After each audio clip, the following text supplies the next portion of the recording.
Let us turn to page 9.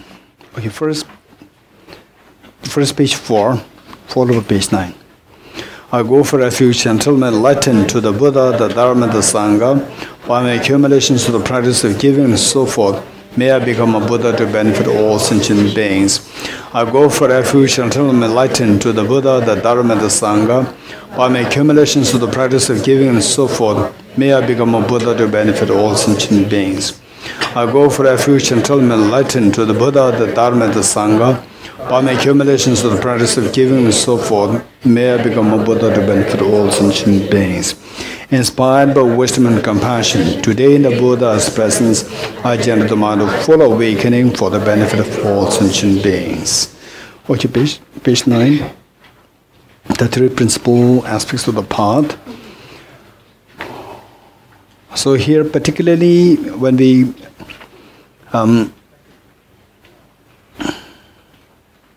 page 10, no, sorry, page of the, yes, the next page, stanza 11 through to stanza 13, 4 stanzas, no, stanza 10 through to 13, 4 stanzas.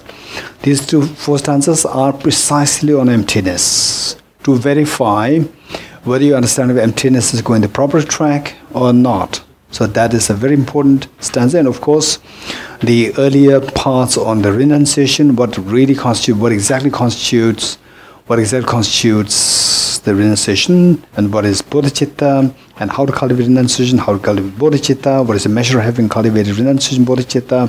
All these things are very well, precisely, very clearly, and very concisely explained there by Lama Tsongkhapa. So let us say this: we are very fortunate that we are meeting with this teaching on the three principal aspects of the path by Lama Tsongkhapa.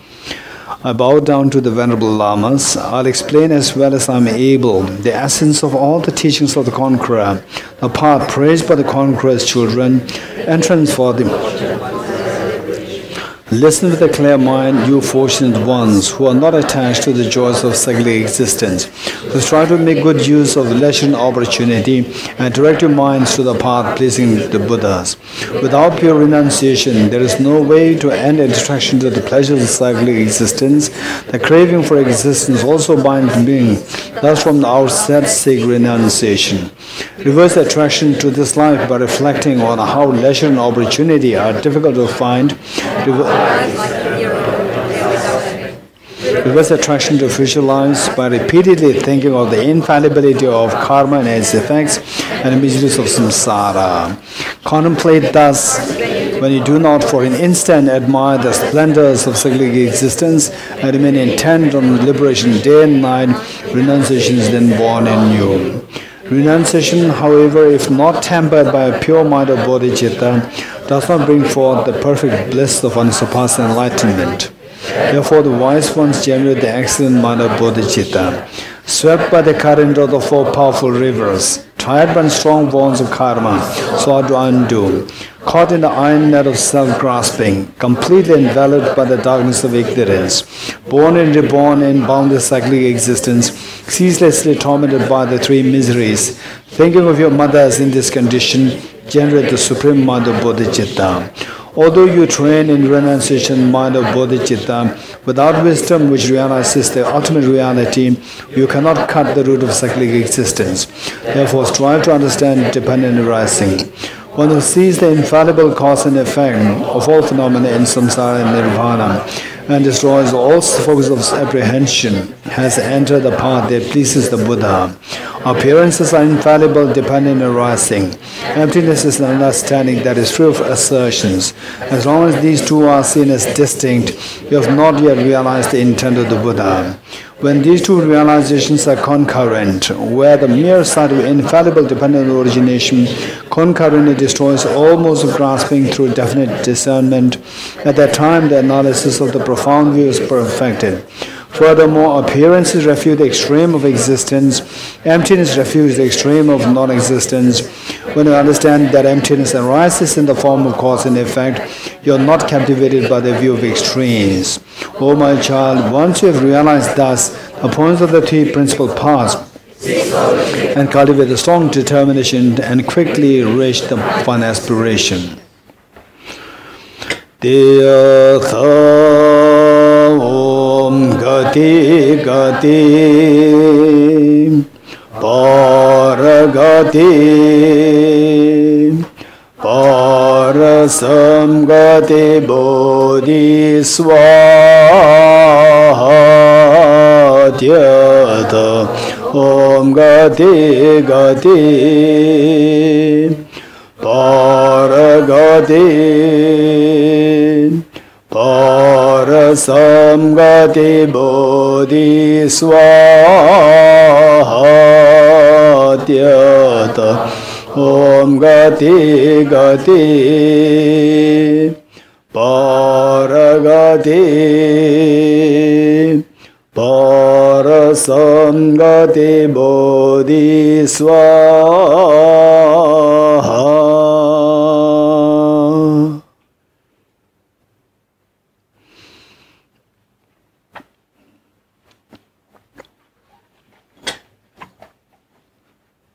Okay, we are on page 13, stanza 70, rejection of arguments concerning selfless person. Okay, so let's say that from this meditation which we did this morning, we come to get the understanding that the self is like a mirage. This self is like a mirage. It's just a mere appearance. What is really there, if something is really there, it is just the 6 elements. And within the 6 elements are not the self. Besides the 6 elements, there is no self. So what is really self there? From the object, nothing is really there. But the appearance of self invariably arises when you come out of the meditation. So that is just the appearance. Beyond that, nothing is really there. Just the appearance.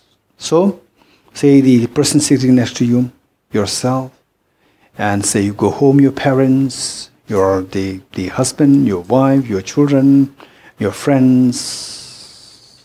Say, give yourself a little time to go into this analysis. So from the object side, nothing's really there. Just the 6 elements. And besides 6 elements, there's nothing there really there. You take aside the 6 elements, nothing's really there as a self. But then when you come out, invariably the self appears there, the person appears to your mind. There's a mere appearance. The mere appearance, like a mirage, like a dream. Beyond that, there's nothing really there. So this is what we come to realize. So now, don't forget the 2 questions. Do things exist? Yes. Traffic. While we are studying here, the Singapore traffic is happening. Traffic everywhere in Delhi is just terrible traffic. Anywhere we see that traffic is there, people are doing good things, bad things, suffering, happiness, all these things are operating. The world is operating, and the traffic lights are also operating. Right? Everything is operating there. But from what we learned is that nothing is really there from the object side. So which means all this what is happening, they say when the traffic lights go wrong, the traffic jam happens instantly. Traffic jam happens. So all these, by dependence on the traffic light going wrong, the traffic jam originates. This is not like imaginary. There's something operating there. What is that? There's the infallibility of a cause-effect relationship happening there. Infallibility of undeniable cause and effect relationship happening there. But from the object side, it's nothing really there. It's just appearance. From this, we come to realize that everything exists, functionality exists, the conventional world functions, all is happening where? Nothing of the object is coming on the subject. On the subject, everything is happening. All the functionalities, they are happening just on this subjective appearance. That's it. Beyond this appearance, nothing is really there. Okay, so within this subjectivity, then the cause and effect of the operation is happening. And that too, so infallibly. So without even missing even a link between the cause and effect, everything so properly operates, do bad things, bad things happen to good things happen, this is what is really happening there. So it's just the dependent origination. Dependence on the factors your mind imputes. Dependence on the factors, depends on your mind, then something comes in the origination on the appearance level. And beyond that, there's nothing there. Everything is existent, everything operates where? Just on the subjective illusion-like level. That's it. So therefore everything is illusion-like, yet they are not illusion. Illusion does not follow the cause-effect relationship. Whereas this illusion-like, which we are talking about, it follows the cause-effect relationship. So this is a very efficaciously following the infallible dependent origination, infallible cause and effect relation. This is so precious. Okay, so with this, then the question arises. Oftentimes, many people ask the same question. So just 2 days ago, I met one of my friends, extremely dear friend to me. I met him, and then we did not meet for the last 30 years. We are meeting again after 30 years. Very dear friend, a Singaporean. Then, okay.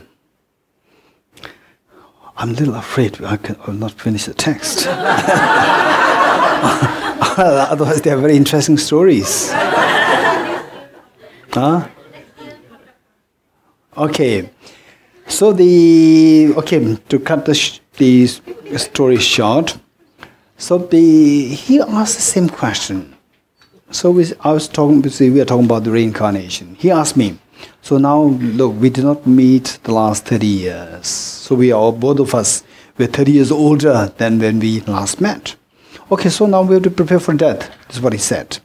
And then I was talking about, my thoughts. I was sharing with him my thoughts. And then about the reincarnation. Then he said, but how can I account for reincarnation? Because in Buddhism, there is no self. This is what he said.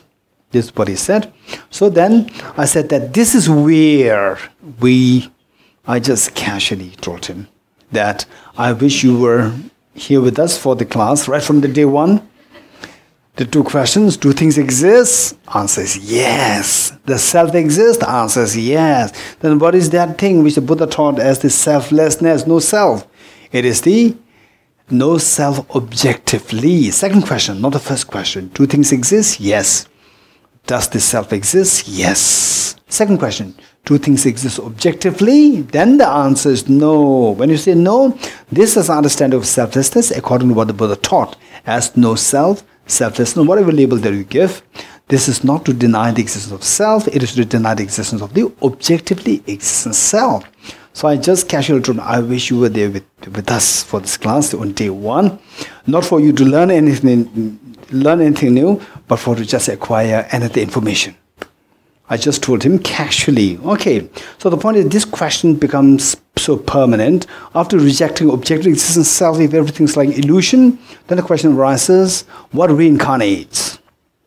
What reincarnates? From one life to the next, what transmigrates? Because the self is not really there from the object side. So what is there that reincarnates? Okay, stanza 70. Stanza 70, page 13. But if a self does not exist, objectively, the connection between actions and the effects could not be maintained. Meaning that in this life you do something very good. You did a very good action in this life, connection of the actions, and the effects, say you have to experience next life, for example, next life. So there should be a connection. Next life and this life, there should be something. The migration should be, the transmigration should be there, reincarnation should be there to connect the 2 things.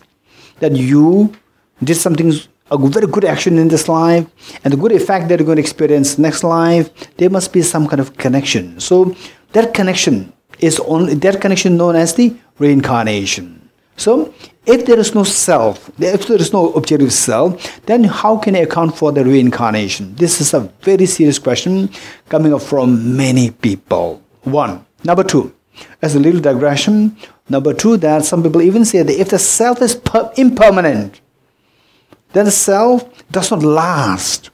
If the self does not last, at the time of death, the self discontinues. Then the next rebirth is not possible. So, this question is asked in both cases. If you take the self as impermanent, this question arises. And if you take the self to be like a dream, not objectively real, this question arises. Okay, so this question you must be able to give very convincingly.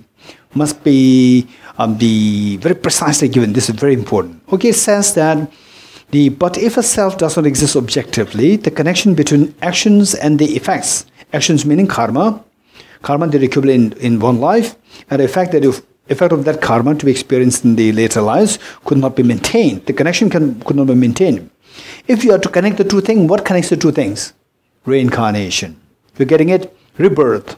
Rebirth connects the two things. So, since that the self does not exist objectively, you cannot account for the rebirth. If the rebirth is not there, then you cannot account for the karma accumulated in this one life and the results to be experienced in the next life. You cannot account for this. This is the argument. Okay. Then the opponents. This whole stanza 70 is the opponent's view. Opponents, the challenging the prasangika. Since action ceases after having been done, to whom should the action be ascribed? Okay, let's say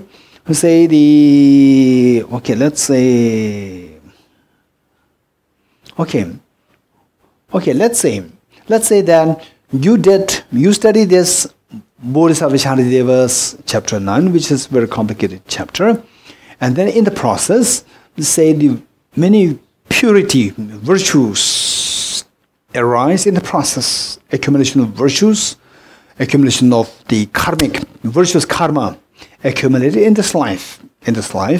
Okay, so since action cease, but say on 27th, 26th we will finish this chapter, right?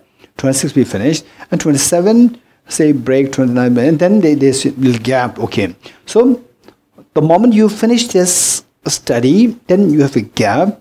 The one who did the action of studying this chapter 9, the wisdom chapter of Bodhisattvacharyāvatāra's guide to Bodhisattva life. So this person who engaged in this act of studying, that person ceases, because that person is impermanent. Yes, it ceases. The person ceases. So the person ceases. It says, since action cease after having been done, on 26th you finish the text, and 27, 26 evening, and then 27 morning, the action is done. So the person who did this action ceases, right? Ceases. Soon after the action been done, to whom should the action be ascribed? Then, say the next moment is the person, right? Next moment is the person who is busy going for a job, for your work, right? And then this book is on the altar, right? And you're a little busy. Okay, so then what happens is that, who did this action? Who did this action of studying this text for the 9 days? Who did this action? This question, right? Because this person actually who did this action already ceased. And the new person who is not doing the action, busy with the job and keeping the text in the altar, that person originated. Okay, who did the action? This question, right? To whom should the action be ascribed? Next moment, the person who did the first action, where is this person? Okay, right? Okay, so it is not just, okay, good. 71, answer is given. Since it is established for both of us that action and result have a different basis. So let's say that, okay, say the 14th, right? We started 18th. Okay, 18th through to 26, active study. And then through 27 down, I say, okay, so your job, busy with the job and so forth, but your mind is always thinking about the emptiness of objective existence, right? All right, although the textbook says on your table, right? But still you're thinking, you're going to the job, thinking about, how the self of person, self of phenomena, right? And then how the self is just constituted of 6 elements. Okay, you're reflecting it. But the active study of the text, we stopped after the 26, right? So you're doing something else. So now, which means that now at that point, you are actively thinking about it. And let's say you are thinking about it. Okay, let's say, to make it more, say, dynamic, let's say that after about, okay, you cut off from this chapter 9 altogether for like 5 years. And suddenly, right, again the TBC, again the chapter 9. Oh, wow, right? I did something. I don't know whether I remember having done this chapter before. Okay, then you check your record. If you have the record, check, oh yes, it is done. Now you've forgotten that you've done it. Okay, then you come back, and then all this teaching starts. It's so easy, right? It's so easy, right? It becomes so clear. It's very easy. Okay, so then some of you may remember, oh, that 5 years ago, maybe 20 years ago, it was very difficult. Now it's very easy. So this is because you are ripening the results. You planted the seed 20 years ago, and after 20 years, you are ripening the result of the benefit, right? So one is the act of action, and then the next one is the result. Okay, so since it is established for both of us meaning Prasangika as well as the other Buddhist schools, both of us, that action and result have different bases. So the action was done to 2018, 20 years ago, 2018, right? 20 years ago, 2018, right? Right? So now it's 2038. 2038, so action was done 20 years ago, 2018. And the result is 2038 now, right? Now, okay. So that action and result have a different basis. To say action, when you first study this, your hair is black, right? Okay. Right, and you, okay, that word, 20 years ago, right? 2018, 20 years ago. And then that was the action. And the result, 2030 now. Your hair becoming, my hair also become very white, right? We all become, hairs become white. Okay, so there the basis is different. Basis meaning the one who was engaged in the study, actual study, initial study of this, you were 20 years younger.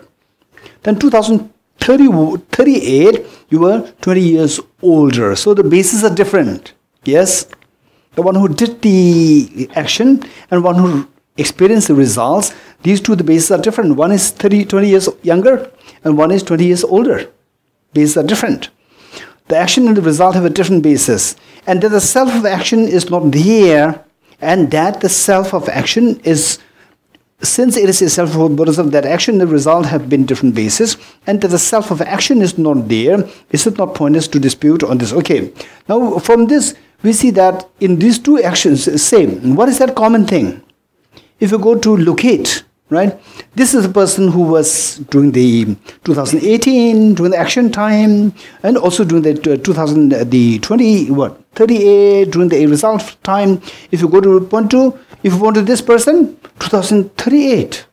Not 2000, if this person was not in 2018. What is 18 or 8? 18, right? That was 20 years ago. Okay, so therefore we see that if you go to locate, we see that you cannot really locate to anybody there 2018, which is there in 2038. 2013, no one's there in 2018. Right?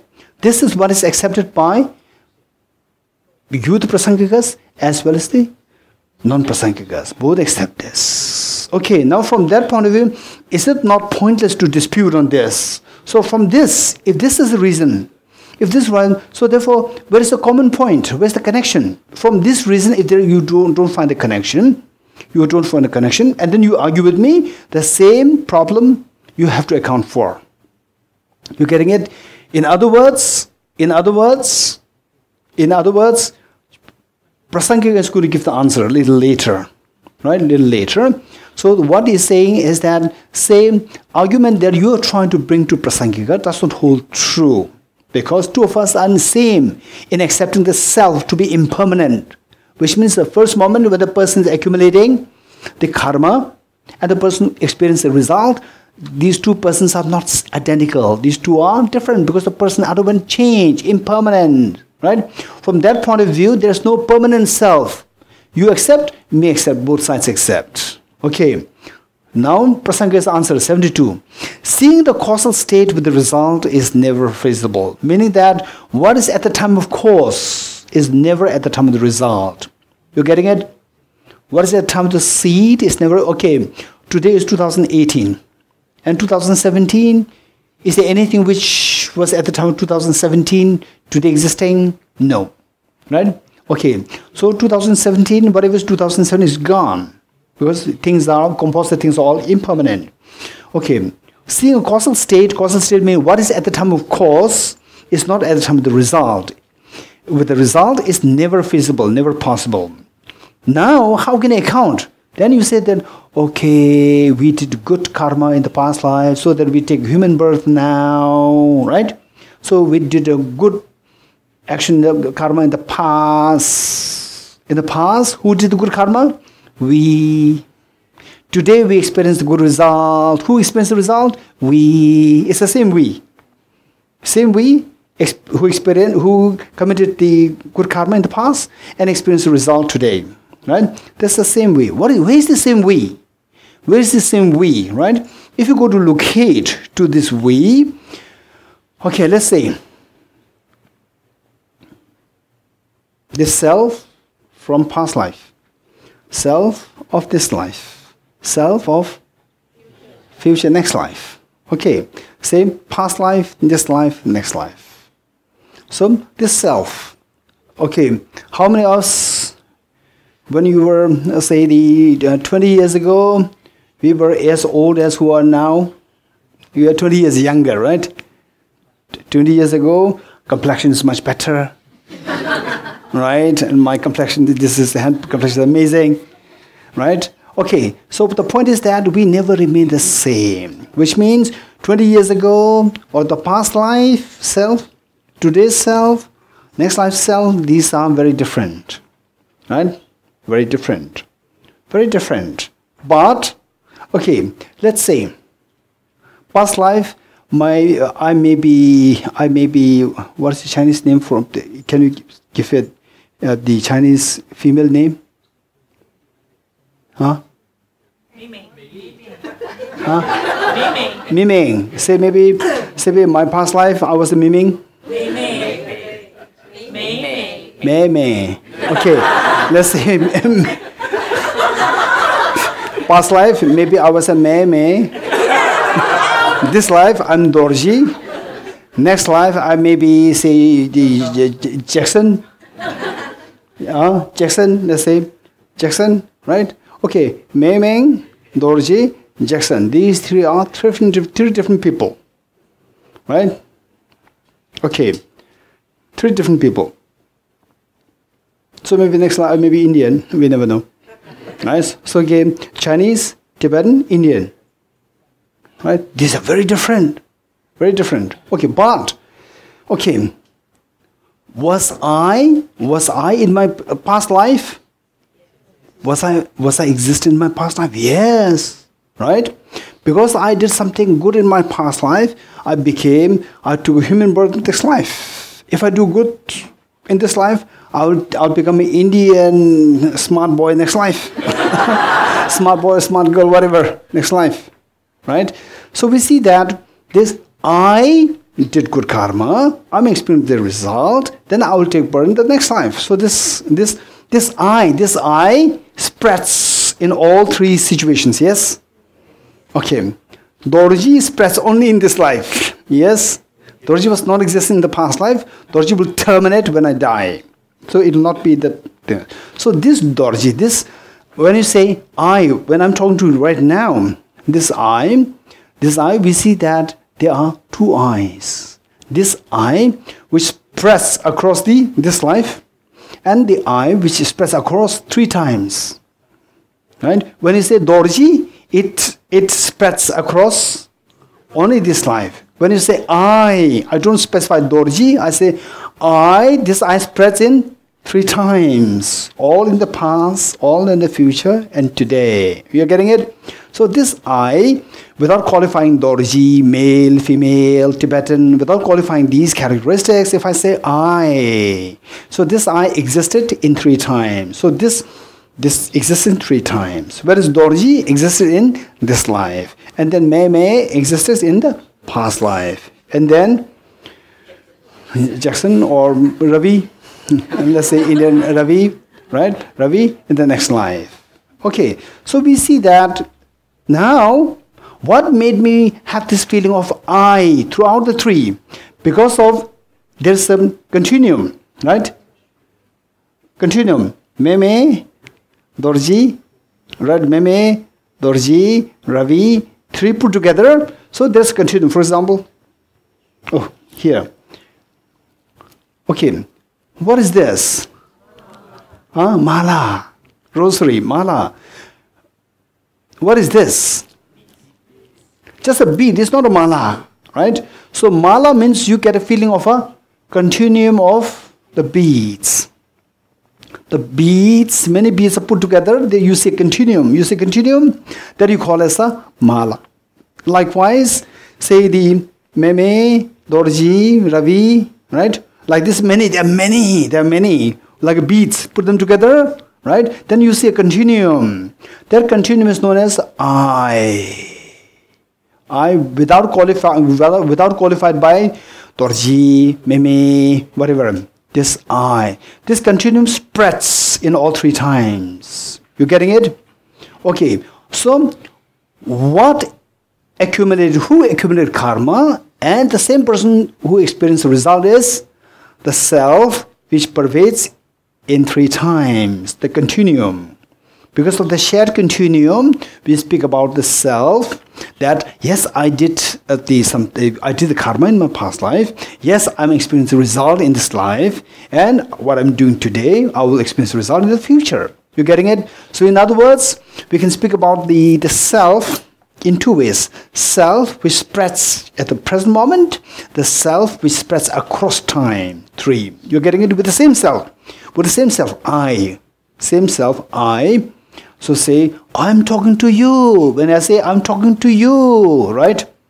I'm talking to you. When I say, there, you have to think about in which context he's saying, right? In which context he's saying. Okay. So there, okay. So in the context of, say now, Dorji, 1, and in the context of I, which spreads across 3 times. So which context he is referring to? He's talking about the self. This we have to specify. So say the reincarnation, right? When you speak about if the self does not exist objectively, then how you account for the reincarnation? How you account for you having done a karma and you will experience the result, right? Because the self terminates. Don't worry, self of this life terminates, but the self which spreads across 3 times does not terminate. Self which spreads across 3 times, that is a self which experiences the result, and accumulated the karma, which will experience result in the future. You're getting it? This is how we have to the result problem. 71. 72. Seeing a causal state where the result is never visible. So what is in the cause? Because the self of my past life is not in this life. Self of this life is not in the self of the future, right? But the self I was in the past life, I is in the present life, I will be in the past life. So this I is the one which spreads across the 3 times. That is one which accumulated karma, right? Which accumulated karma. Okay, did I accumulate karma in the past life? Which means I exist in the past life? Dorji exists in past life? I exist in past life? This I is Dorji? This I is not Dorji. Again, experienced Singaporean philosophers come. I'm not Dorji. I'm Dorji, no Dorji. I'm Dorji. So I'm not in past life.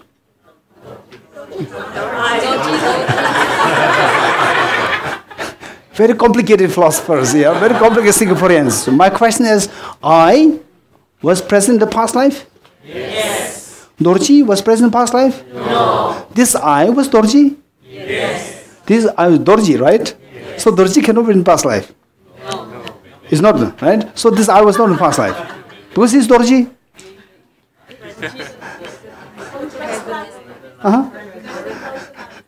Okay, Dorji is current, right? It's not, so I is not Dorji.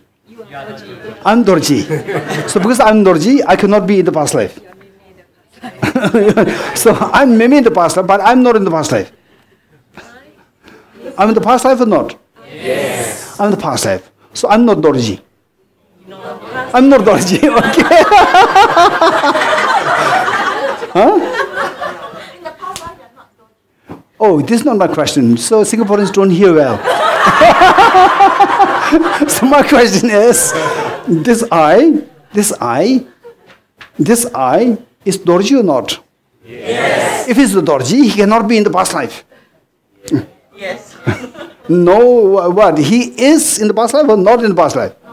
Not in the past life. So I am not in the past life. I was not in the past life. Because I'm Dorji. Huh? Huh? Huh? No. My question is very simple, right? So Singaporeans, you make it complicated. My question is very simple. This I was in the past life? Yes. This I is the present life? Yes. In the future life? Yes. Okay, maintain the volume. Maintain the volume sound, right? Okay, so this I exists in the past. Yes. So this I is not Dorji. No. It's It's Dorji. Because this I is Dorji, Dorji cannot be in the past life. Yes. So therefore I is not in the past life. No. He is not past life. I is not in the past life. Because I'm Dorji.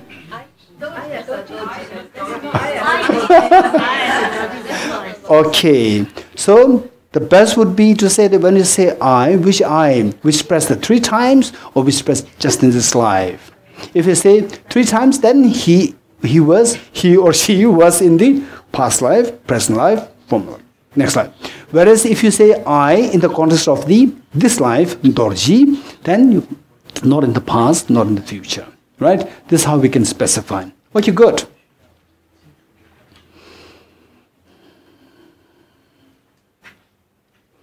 Okay. Through the shared continuum. Shared continuum meaning, say the Meme, Dorji and Ravi, these 3 people, they share the same continuum. These different beats, they share the same continuum. How many continuum there in this? 1 continuum, but there are 108 beats. 108 beats share 1 continuum. Likewise, however many lifetimes I had in the past, however many lifetimes that I'll have in the future, so they share 1 continuum. So that is this I which spreads across the time, past, present, future. So that this I is the one which accumulated the karmas in the past and which experiences result in the present and the future. Okay. Through the shared continuum, the agent and the experiencer are explained. Agent meaning the one who accumulated the karma, and the experiencer, experience of the result. Right? So now tell me. So this I, what is that thing what is that self which spreads across 3 times? This I, right? So this I. So this I, it says the agent and the experiencer are explained, right?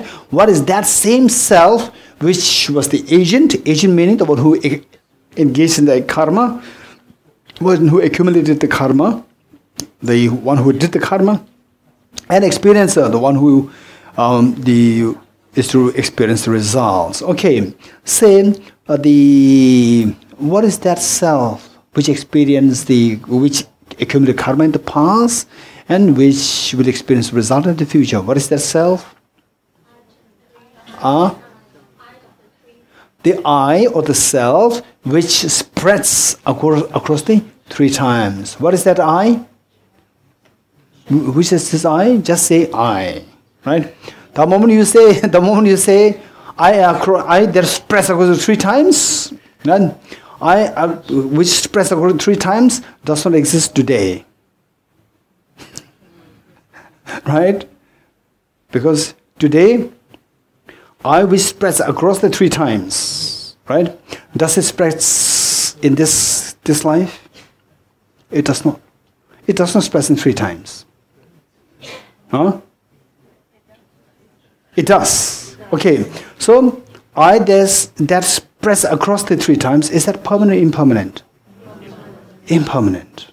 Right? Okay. So that one, is that the I which spreads across this life? That the one which spreads across 3 times, is that the I which spreads across just this life? No. So therefore, what is in this life is just the one which spreads across this life, right? Right? Okay. Within this life, there's overlapping happening, don't worry. The one which just spreads across this life, one which spreads all 3 times, they're overlapping. Overlapping is not that they're 2 persons. It's the same person, isolate, different, right? Your thought process, because this self, you can speak about this I exists in the past, this I exists in the future. You're talking about in your mind, you see this self to be spreading 3 times. That self is known as the self which is accountable for the agent and the experiencer, right? And then the I of this life, as a boy, as a male, Dorji. So this is pertaining exclusively to this life. You're getting it? So this again is the same self, with the same self, how a mind sees as only the self just spreading in this life. Is there such a self which expresses thus in this life? Dorji. Right? The time I was born, I was given the label Dorji. Till I die, I remain Dorji. The moment I die, nobody can force me to be a Dorji. Right? I may pick up a new name, Ravi. Okay, so the agent and the experiencer are explained that although there is no objectively existent self, still we can account for a self, imputed self, which is accountable for the same person having accumulated, having been the agent to engage in karmas and having as being the experiencer of the result of that karma. We can still account for that. What is that self? The I, the self. Just say the self, this I, right? This I exists in the past life? Yes. This I exists in this next life? Yes. Okay, this is how we account for answer 73. Now, on the same.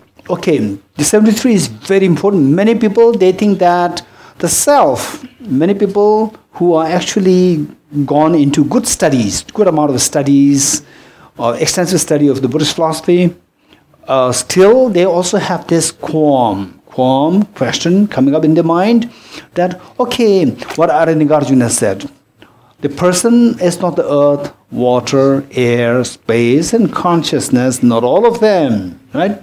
So this is what Nagarjuna said, but I don't feel comfortable with the last one, which says that the person is not earth, water, fire, air, space, and consciousness. Consciousness, I can't really understand it too well. I see the consciousness to be the self. This is what many people slowly turn towards, right? Consciousness, this consciousness is a self. It doesn't matter. The consciousness it may not have a gender. Gender is posited on the basis of the body. But this I, this consciousness is me. Right? This is what many people come to such a adherence, such a acceptance. Okay, so therefore stanza 73 is very important. That the consciousness is not the self. This is beautifully done here. The past and the future minds are not the self, since they do not exist. Okay, say I. Okay, this I. If it exists objectively, where is this I? The body? The atom earth? Water, fire, air, space, none of this, 100% not. But consciousness, yes. Okay, if you say yes, then this consciousness, okay, look, this is very important. This is very important. This consciousness. Our body, okay, if something exists as impermanent, it must exist either in space or in time. Don't forget it. If something is impermanent, either it should exist in space or it should exist in time. Okay, can you give me any example of impermanent phenomena to see whether it exists in time or space? Anyone? Very quick. Huh? Okay, don't just be compassionate towards me. And don't just say all things, right? Okay, say the flower. Flower exists in space, meaning that flower occupies space. Do you see this?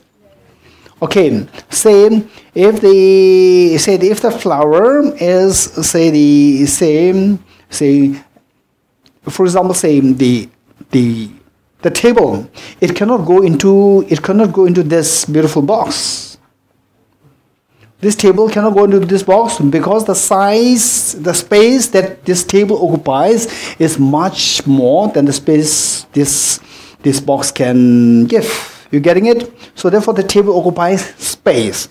Likewise the flower occupies space. So therefore the flower exists in space. The table exists in space. Okay.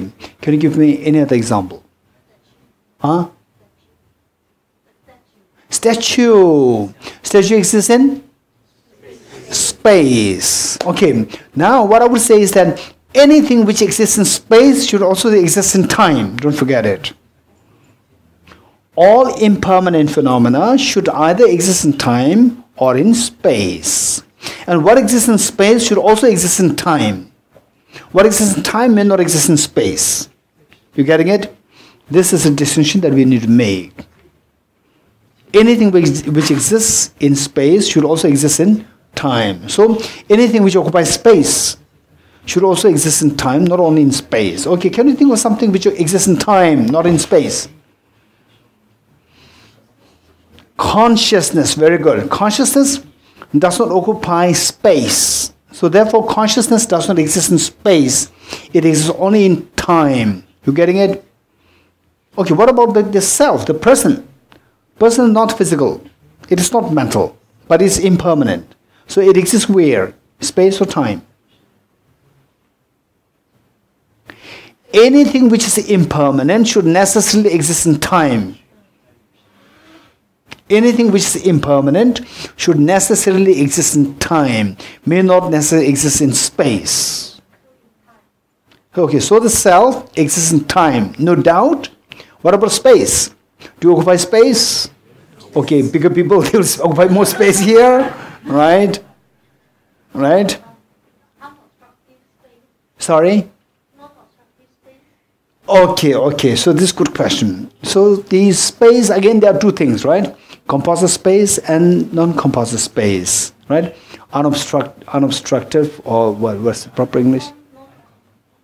So technical term is non-composite space, but what do you mean is that is spoken of in relation to the quality of being non-obstructive. Okay, so keep it aside. The point is that the non-composite space, the space that I'm talking here is the composite space. That impermanent phenomena should either exist in time or in space. So in this context, space is the composite space, not the non-composite space. You getting it? Okay. So in other words, the self, the person, the human beings. I'm not talking about the formless beings.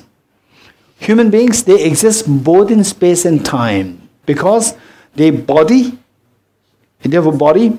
Because of the body occupies a space, they also occupy space. Because the body exists in time, they also exist in time. And the mind exists in time, so therefore they exist in time. So the person exists both in space and in time. Okay. With this, the point is, okay, now, the mind, somebody thinking that the mind is a self, it doesn't matter. That I am a male, that I'm a female, this is all the basis of my body, that's fine. But still my mind is the self. The self in its true form does not have a gender. Gender is posited on the temporary body. Otherwise the self is actually the mind. This is what many people think. So now rejecting this is very precious. Okay, how? For example, let's say the time. So mind does not exist in space. Mind exists in time. Right? Mind exists in time. Okay, so the discussions are there, right? The discussions are there.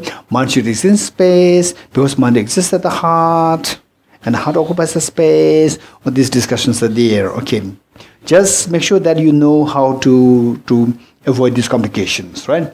These questions are bound to be there. Don't worry about these things for time being.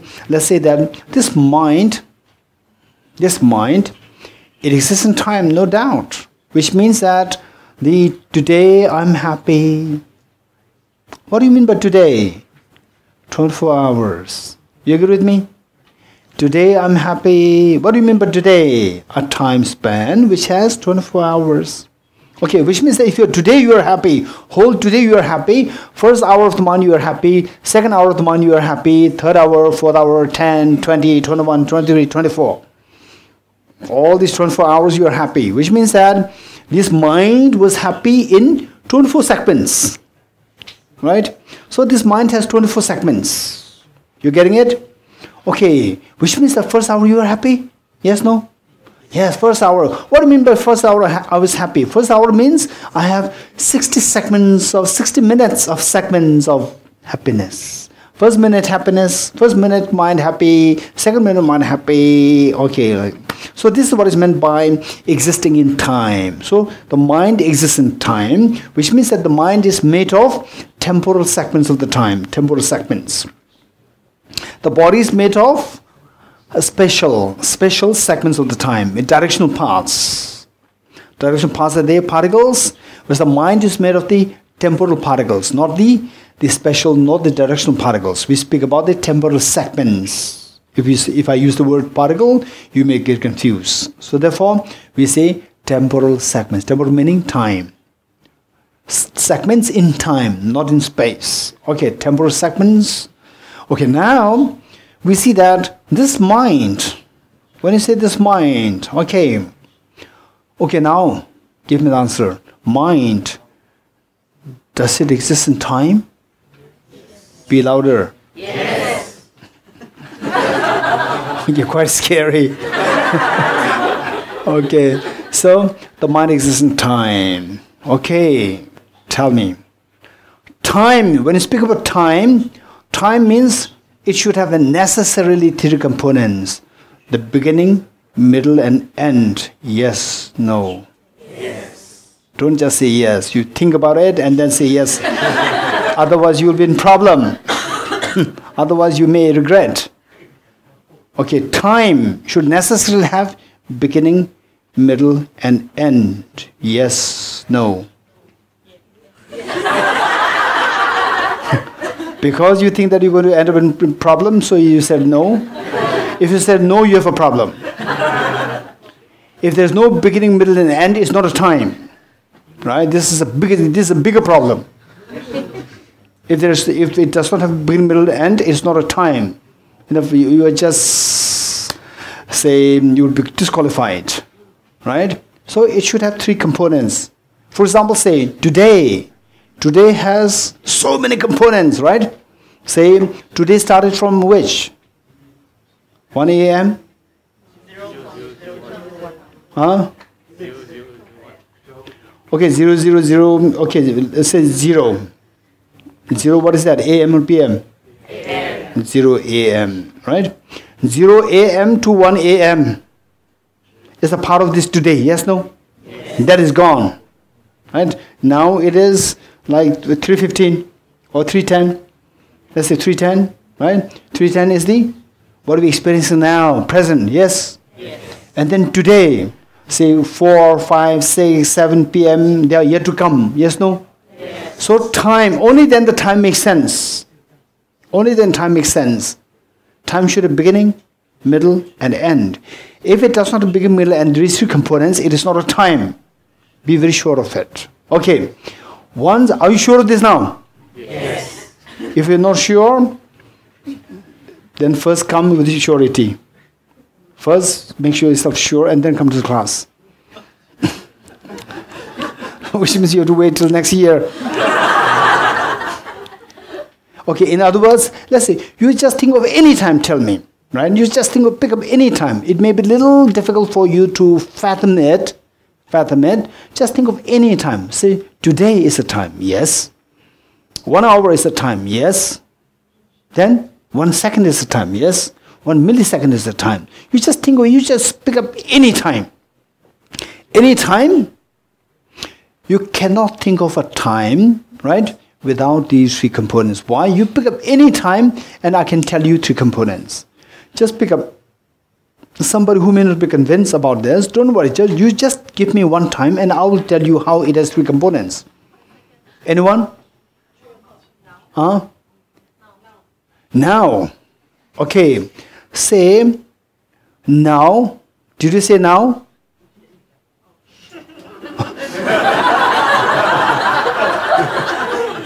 Did you say now? Did I understand you saying, having said now? Right? These two happen together or these two happen differently at different times? Different times. Which means the first time, beginning, that's gone. Then I'm processing it. This is the middle. And then, yes, I understood it. This is the end. It has three components. Right? Okay, you think like this, we see that you cannot, time make no sense without these three components intact. You getting it? Okay, so say some people say 3 o'clock sharp. This is in the Sunday. Some people say 3 o'clock sharp. This is just illusion. 3 o'clock sharp. Is it more than 1 second or less than 1 second? Tell me. Huh? Sharp. Is it 1 second or not? What is the duration? Does it have a duration or not? When is that?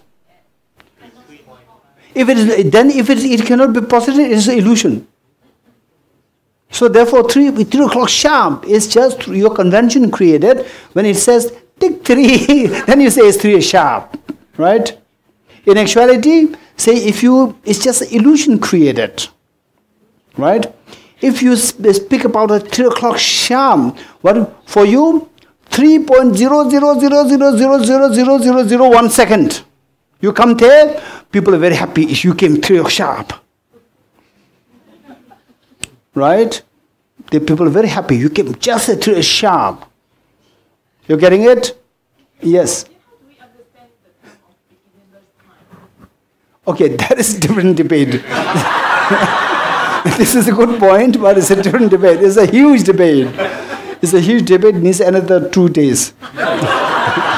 Okay, beginningless time, this is a good point. Beginningless time, we are somehow, it may not be a nice way of putting it, but we are indoctrinated by the modern science that there should be a beginning in anything.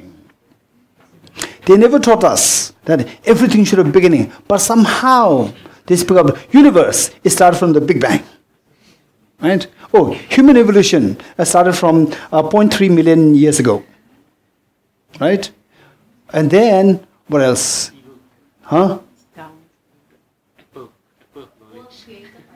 That is story, right? Okay. We are talking about, say, scientific, right? So in science, we always talk about the beginning, right? Or Singapore, it began from the what? Independent from Malaysia, right? Singapura, what is that? Singapura, right? So like this, they always talk about beginning. So in a way, implicitly, we are indoctrinated to believe in some beginning, right? Okay. Whereas, if you track back in time, so what we are today is because of yesterday. Why yesterday? Because 2 days ago. Why this year? Because of the previous year. You track back in time, you will never be able to posit the beginning. This is known as the beginningless time, right? Okay. And then in fact, something which is most reliable. Most reliable doesn't mean that it's reliable, right?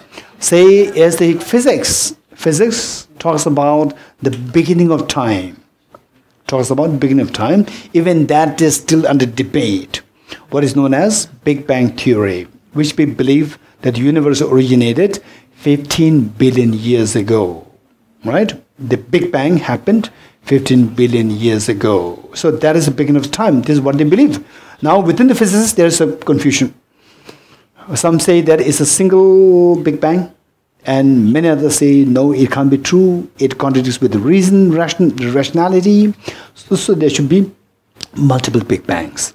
Big Bang, Big Bang, Big Crunch, Big Bang, Big Crunch. So this is multiple Big Bangs. Okay, this is still in question mark, right? So not yet settled. So the point is, okay, let us not digress too much. We still have 100-something stanzas to go. Right. Okay. So we see that the time should necessarily have three components: beginning, middle, and end. This is something we have to. If you don't understand it now, you just think of any time and discuss with somebody else how this has what three segments, right? Okay. So let's say the time, because our mind exists only in time, not in space. Our mind, if the mind is the self, to prove that the self exists objectively, where is the self? If it exists objectively, then you go closer towards the object, you should be able to find it. If the mirage were to be water, why not those close by the mirage see water? Likewise, if the self were to exist objectively, you should be able to find what the self is. Yes, I can find it, the consciousness, the mind is the self. Okay, so this people think that the mind is self to feel comfortable to say that the self exists objectively. Okay, now in which case the mind should be existing objectively to say that the mind is self, so that one can accept the self to be existing objectively. You getting it? Okay, now the mind, whether or not the mind exists objectively. Okay, let's say the mind. The mind, if it exists objectively, we should be able to find it. So let's say the mind, and precisely the mind exists in time or not? Louder. Yes. Okay, the mind exists in time. You said it, right? And time should be either past, present, and future. Yes, no. Yes. Yes, right? Don't say no now. Okay, time should be either past, present, future, or the time spreads across the three times, right? We spreads all three times. Okay, one of these things. Fine. Which means the present moment of the time, present time will eventually change to the past, and the future will change the present. It is flow of the time, yes? Okay. So without the present time, then the three time makes no sense. Yes, no. Because the time should have three components: beginning, past, present, and the future yet to come. These three components must be there. Without these three components, it doesn't make sense as a time. Okay, now without the present time, you say that time makes no sense. Past, to have the past, present should eventually go to become the past. Right? And the future should eventually become the present. If there's no present to go, it will always remain the future. You getting it? And if it always remains the future, it's not a time. Right? Okay, so without the present, then the basis of the past and the future makes no sense. Basis is lost. On the basis of the present, then the past and the future is accounted for. Right? So because of the present, then the past and present three times makes sense. Okay, now let us explore the present moment of the time. Present moment of time. Okay, your mind exists in present moment of time. Yes, no? Your mind now. Particularly Mayan, now. Right? Now, your mind exists in the present moment. Yes, no? Yes. Louder. Yes. Okay. Right? Present moment. Okay. Now, present moment. What do you call as present moment? How long is the duration? Tell me.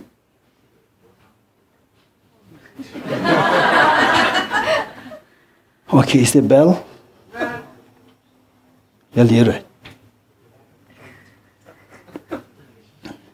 Bell, do we have TBC? Michael, behind you, there's a cupboard inside there. Yes.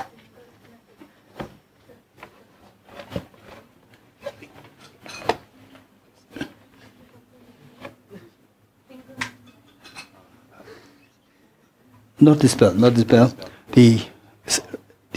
No? Singing ball. Okay, otherwise this bell is fine.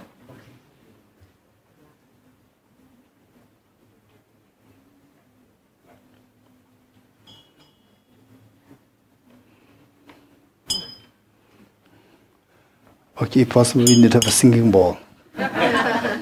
Okay, fine. Let's say, okay, listen to this bell.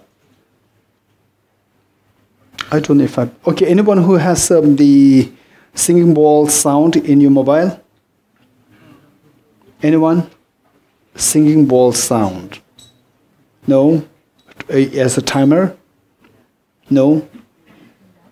You have a timer? Zen timer? Do you have? No.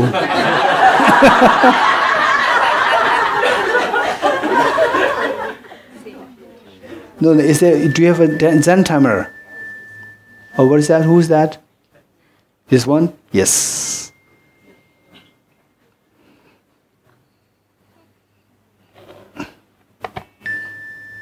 Can you hear this? Okay. Oh, this is better. Okay, thank you, by the way. Thank you, Yansamla. Thank you so much. Okay, listen. The present moment. The present moment. Okay.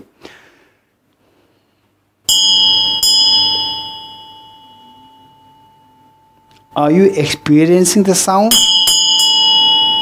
Are you experiencing the sound? Yes. I did not say, did you experience the sound? What did I say? Are you experiencing the sound? If I ask you, did you experience the sound? Which means I'm asking about the past sound. I did not ask you, are you going to experience the sound? Will you experience the sound? This is not my question. If I ask this question, I'm looking for the future sound. I'm asking you, are you experiencing the sound? Okay. Did you hear me well? Yes. Did you hear me well? Yes. Okay. My question is, are you experiencing the sound when I ring the bell? Are you? This is my question, and think about it and give the answer later on.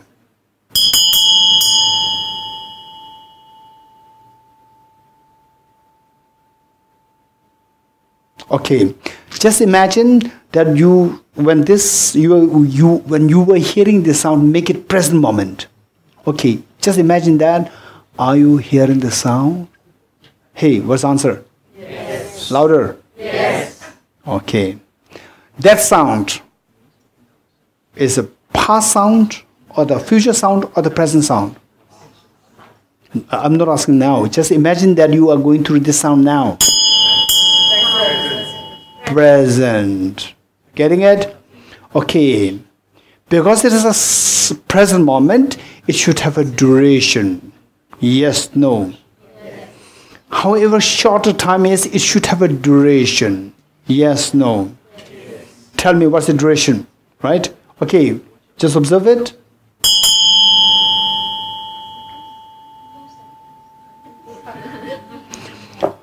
What's the duration of the present moment of the sound that you experience? Tell me.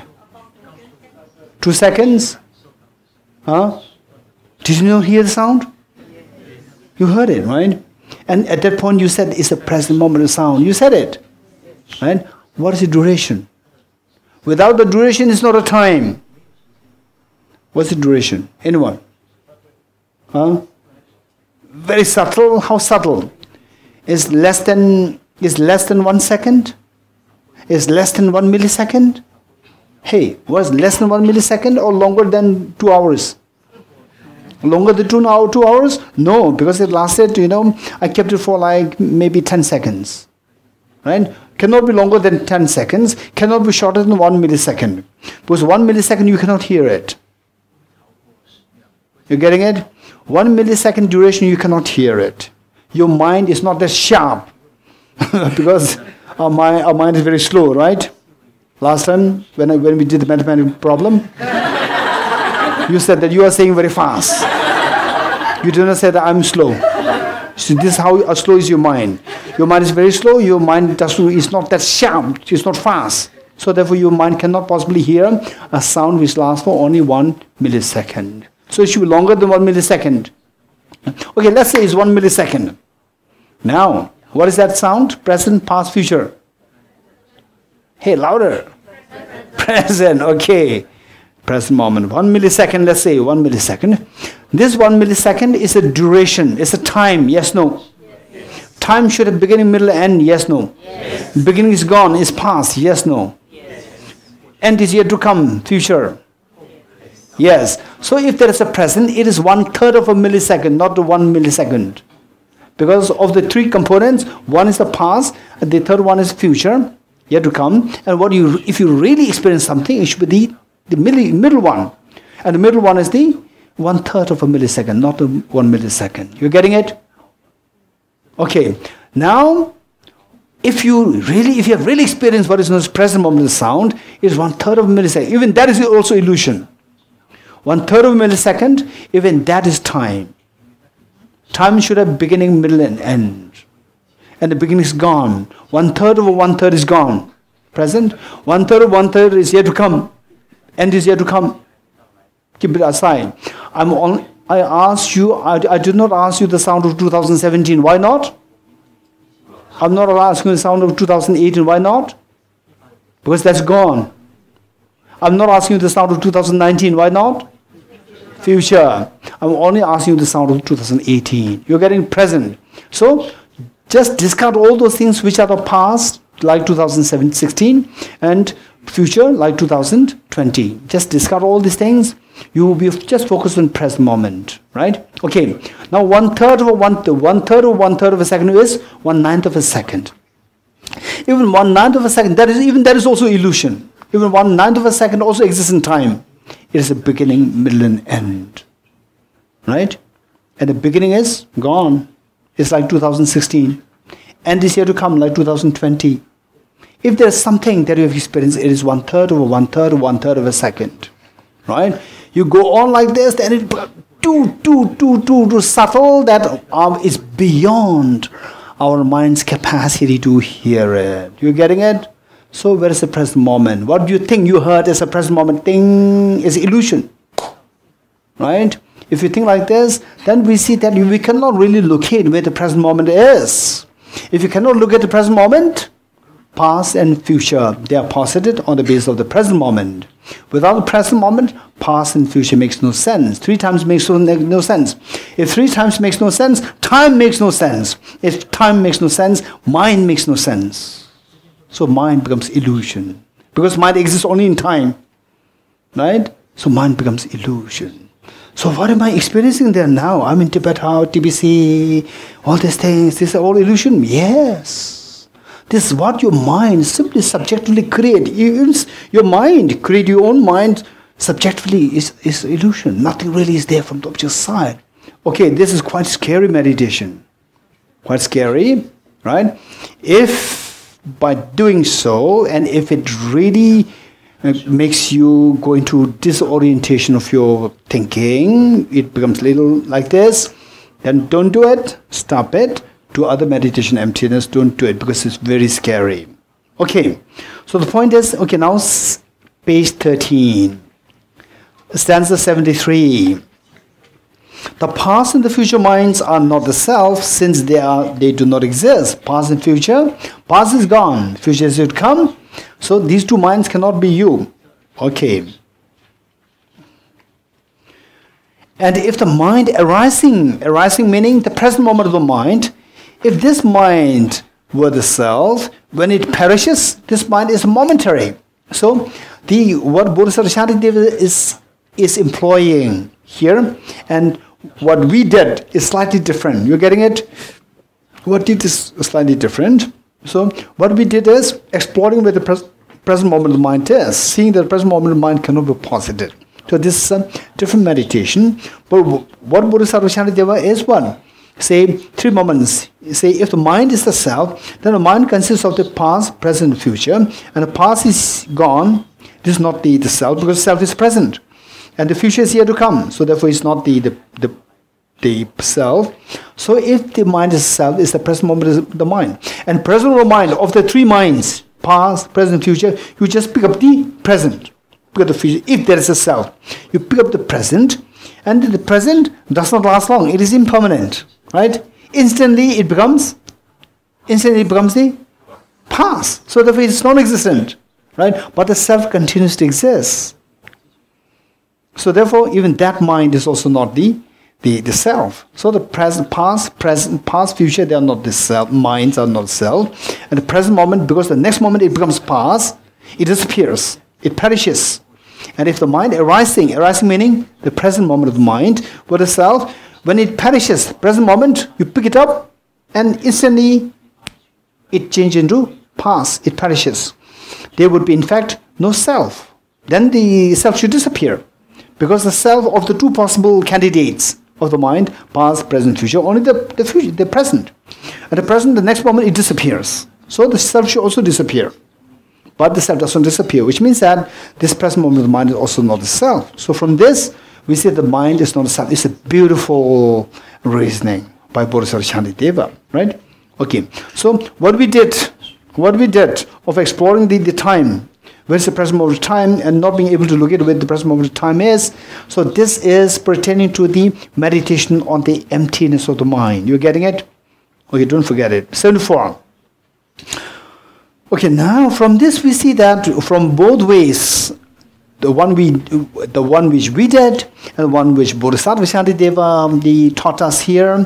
So in both cases, we see that the self is not pointable. So where is the self? Okay, then the Bodhisattvacharyāvatāra went on to explain 74. For example, when the trunk of a plantain tree is split apart, for example, plantain tree like, say, the banana tree, right? You see it is very solid tree there, and then the trunk, if you split it, you may see that there's something inside, solid there. You split it, it's just hollow.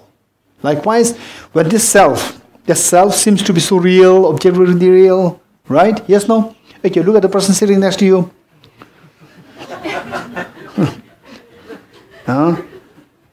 Some of you may feel drowsy. You look at the... All right. Okay. So this self, right? This self seems as something which makes you to laugh, which makes you to smile, right? There's something so solid there. Okay. This is actually like a plantain tree. You split it, and nothing's really. It's just hollow, right? So likewise, this self, you just look into the pieces, the skin like this. There's nothing really there which makes you smile. Right, there is nothing really there. Skin will not make you smile. It's very scary, just a very thin flap of the skin, right? And inside these fatty tissues will never make you smile. It's very scary, right? Particularly when somebody has a cut and the fats, they come out, right? It will never make you smile, right? And then the what? Then the muscles, even more, right? The beauty disappears. With the muscle strains, right? There's nothing really that makes you smile. And then the bones even more scary. Right, bones even more scary. Okay, so you go like this, then it disappears. Okay, for example, when the trunk of a plantain tree is split apart, nothing is found. Likewise, when sought through investigation, through ultimate analysis, a self also cannot be true, cannot be seen as truly existent, certified. If sentient beings do not exist, then the question arises, okay, good. Now, if the sentient beings do not exist objectively, if everything is like a plantain tree, nothing's really solidly there, then towards whom does one generate compassion? This is the argument from the realists, those who believe in objective existence. Then, what compassion are you meditating? Okay, this is so important. Stanza 75, 76. These two stanzas, they are so important. Okay, if you could remember, what we said is that, say, when you take shower, you think about the emptiness of the water, it's just the electrons, protons, right? Okay, then the person who is being washed, where is this person? This is also just empty. Okay, and even the atoms, they're also empty, right? Which we're going to study more later on. So then the question arises, okay, so on which side, nothing's really there. But when you don't think about it, then again the person appears. Which means that when you think, go towards the object, it disappears. But the appearance comes. So what do you conclude? Say from distance you see some water there, water appears. When you go there, water is not there. What did you conclude? What I earlier saw was not water, it was a mirage. What is mirage? Just appearance. Just appearance of water. You're getting it? Just appearance of water, nothing's really there, so water there. Okay. Right? Okay, likewise. You see this, you see that the person really doesn't really exist in there. When you go closer there, it's empty. But when you come out, just without analyzing this, again there's appearance happening, there's a person there. What is that like? This is like mirage. Appearance is there. To go beyond that, nothing is there. It's just appearance. Okay. So who creates this appearance? Who creates this appearance? Okay, tell me, who creates appearance of the dream? Mind. Which mind? Whose mind? Which mind? Dreaming mind. Good mind, bad mind. Good mind, bad mind. Tell me. Hey, good mind, bad mind. The mind which creates dream for you, is a good mind, bad mind?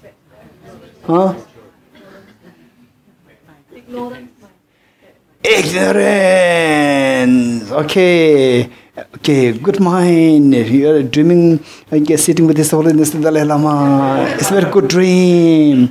But it is still, you don't have a choice. It's just given to you like a fish. Okay, say it's just projected to you. Anytime it can create ghost. Right? So therefore, it is not in your hand. And what creates? It just creates something and gives you impression that it's so real there. This is ignorance. So ignorance creates this for you, creates the dream. Likewise, if nothing is really there from the object, then simply appearance is coming of the other person. Okay, look at the other person. Don't just look at it. Look at the other person. We say going into the atoms, it's not really there, right? But the appearance is coming. Okay, look at this. Okay, now stop. Okay, now think of the same person, because when you look at it, it will invariably make you smile. Right? Because you continue to see that as objectively real. And the other person shows different facial expressions, it's even worse. Right? Okay. So what we do is that just imagine that person is made of atoms, electrons, cells, chromosomes, and so forth. So from the object, there's nothing really, there's a person there. Okay. From the object, there's nothing really there. Like they're splitting the plantain tree, and nothing's really, it's just hollow inside. The person is hollow, it disappears. Okay. Now slowly come out of this. Come out of this. Again the person comes back. What do we conclude? It's just the appearance. It's just a mirage. It's just the appearance. Yes, Wayne? I mean, I can understand what you say. If you say appearance, the person is not there. It's like a mirage. But the mirage is a reflection. It's nothing there. But the person... The mic. This is a good question. Yes, Wayne. Yes. The person, is appear to you is there, and it's illusion. But the person is functioning. It's a collection of atoms, but it's functioning. It's something is there. Yes, so it's functioning, right? So it's not really a mirage. Okay, let's say. I mean, it's an example, but very good way. How to reconcile this? It's very difficult to reconcile this. Very good. So, how many years we have studied? Time is an illusion. No.